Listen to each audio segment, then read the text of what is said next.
Hello दोस्तों, स्वागत है आपका अपने ही चैनल एग्जाम तक स्टडी पर। दोस्तों, आज हम लेकर आए हैं साइंस के टॉप 25 प्रश्न जो आपके आने वाले एग्जाम के लिए महत्वपूर्ण होने वाले हैं। तो दोस्तों, वीडियो को एक बार शुरू से लेकर अंत तक जरूर देखें। तो चलिए दोस्तों, वीडियो को स्टार्ट करते हैं। तो देखिए दोस्तों, पहला प्रश्न है, कौन सी विटामिन जल में घुलनशील होती है। दोस्तों, प्रश्न पूछा जा रहा है, कौन सी विटामिन जल में घुलनशील होती है। तो इसका राइट आंसर हो जाएगा विटामिन सी। ऑप्शन डी इसका राइट आंसर हो जाएगा। तो चलिए दोस्तों, देखते हैं अगला प्रश्न।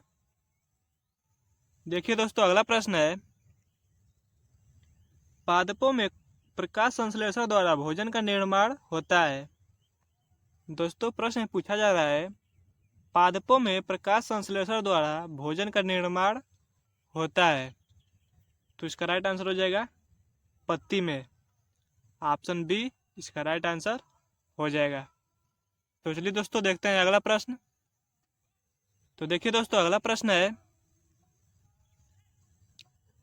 पादप में वायु प्रदूषण कम करने वाली प्रक्रिया है। दोस्तों, प्रश्न पूछा जा रहा है, पादपों में वायु प्रदूषण कम करने वाली प्रक्रिया है। तो इसका राइट आंसर हो जाएगा प्रकाश संश्लेषण। ऑप्शन बी इसका राइट आंसर हो जाएगा। तो चलिए दोस्तों, देखते हैं अगला प्रश्न। देखिए दोस्तों, अगला प्रश्न है, पित्त का निर्माण होता है। दोस्तों, प्रश्न पूछा जा रहा है, पित्त का निर्माण कहाँ होता है। तो इसका राइट आंसर हो जाएगा यकृत में। ऑप्शन बी इसका राइट आंसर हो जाएगा। तो चलिए दोस्तों, देखते हैं अगला प्रश्न। देखिए दोस्तों, अगला प्रश्न है, मानव हृदय में कक्षों एवं बेसमों की संख्या होती है। दोस्तों, प्रश्न पूछा जा रहा है, मानव हृदय में कक्षों की संख्या कितनी होती है। तो इसका राइट आंसर हो जाएगा इसका राइट आंसर हो जाएगा 4। ऑप्शन डी इसका राइट आंसर हो जाएगा। तो चलिए दोस्तों, देखते हैं अगला प्रश्न। तो देखिए दोस्तों, अगला प्रश्न है, फेफड़ों में शुद्ध रुधिर कहाँ आता है। दोस्तों, प्रश्न पूछा जा रहा है, फेफड़ों में शुद्ध रुधिर कहाँ आता है। तो दोस्तों, इसका राइट आंसर हो जाएगा बाय निलय से। तो ऑप्शन सी इसका राइट आंसर हो जाएगा। तो चलिए दोस्तों, देखते हैं अगला प्रश्न। ये दोस्तों, अगला प्रश्न है, निम्नलिखित में से कौन सा पादप हार्मोन है। दोस्तों, प्रश्न पूछा जा रहा है, निम्नलिखित में से कौन सा पादप हार्मोन है। तो दोस्तों, इसका राइट आंसर हो जाएगा साइटोकाइनिन।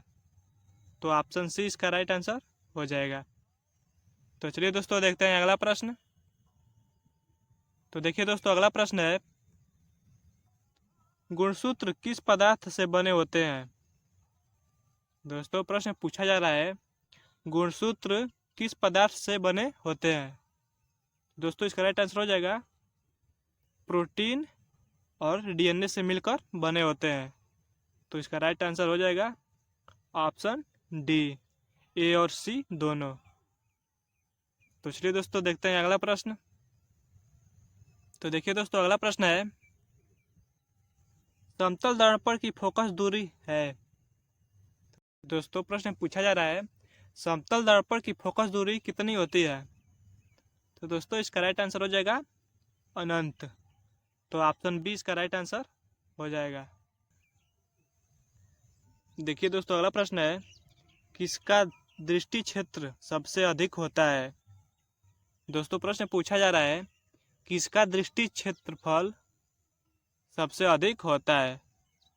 दोस्तों, इसका आंसर हो जाएगा उत्तल दर्पण। तो ऑप्शन बी इसका राइट आंसर हो जाएगा। तो चलिए दोस्तों, देखते हैं अगला प्रश्न। तो देखिए दोस्तों, अगला प्रश्न है, नेत्र लेंस होता है। दोस्तों, प्रश्न पूछा जा रहा है, नेत्र लेंस होता है।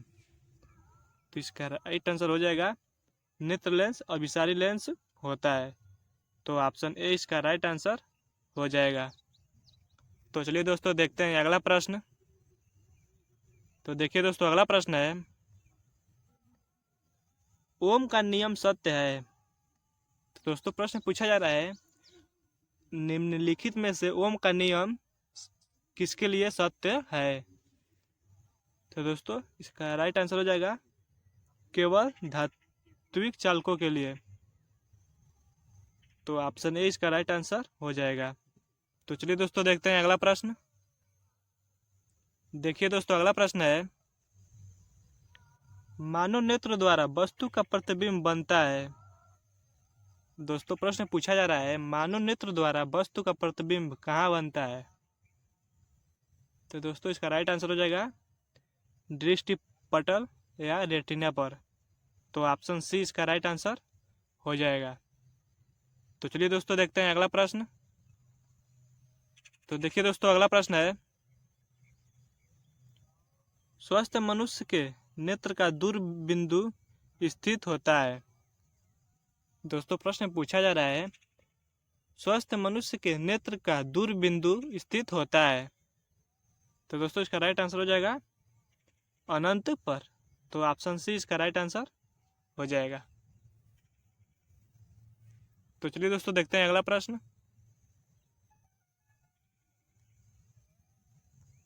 देखिए दोस्तों अगला प्रश्न है, विद्युत ऊर्जा का मात्रक होता है। तो विद्युत ऊर्जा का मात्रक जूल प्रति सेकेंड होता है। तो ऑप्शन सी इसका राइट आंसर हो जाएगा। तो चलिए दोस्तों देखते हैं अगला प्रश्न।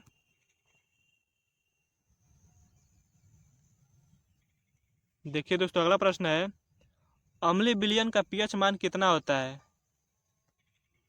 दोस्तों प्रश्न पूछा जा रहा है, अम्लीय विलयन का पीएच मान कितना होता है। तो दोस्तों इसका राइट आंसर हो जाएगा 7 से कम। तो ऑप्शन ए इसका राइट आंसर हो जाएगा। तो चलिए दोस्तों देखते हैं अगला प्रश्न। देखिए दोस्तों अगला प्रश्न है,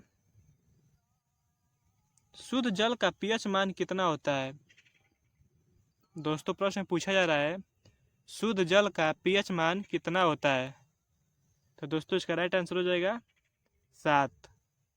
ऑप्शन सी इसका राइट आंसर हो जाएगा। तो चलिए दोस्तों देखते हैं अगला प्रश्न।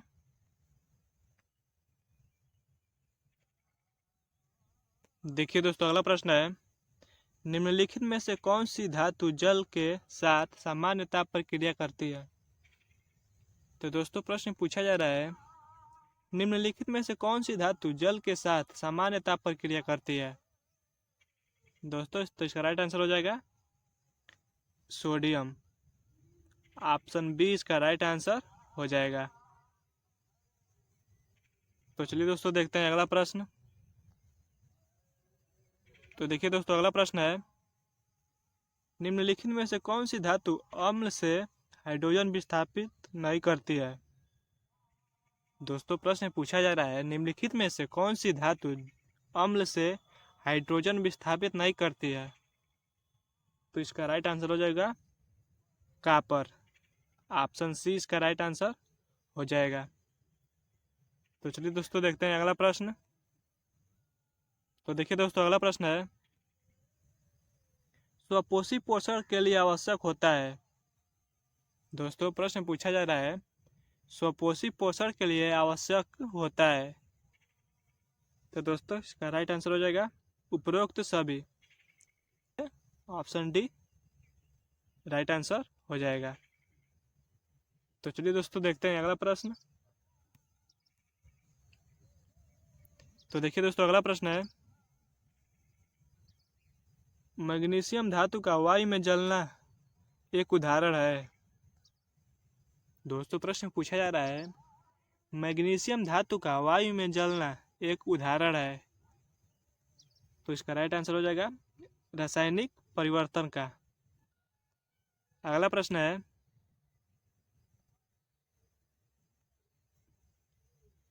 एसिटिक अम्ल में अम्लीय हाइड्रोजन परमाणु की संख्या है। दोस्तों प्रश्न पूछा जा रहा है, एसिटिक अम्ल में अम्लीय हाइड्रोजन परमाणु की संख्या है। तो दोस्तों इसका राइट आंसर हो जाएगा 1। ऑप्शन ए इसका राइट आंसर हो जाएगा। तो चलिए दोस्तों देखते हैं अगला प्रश्न। तो देखिए दोस्तों अगला प्रश्न है, निम्न में से कौन सी धातु अम्ल से हाइड्रोजन विस्थापित करती है।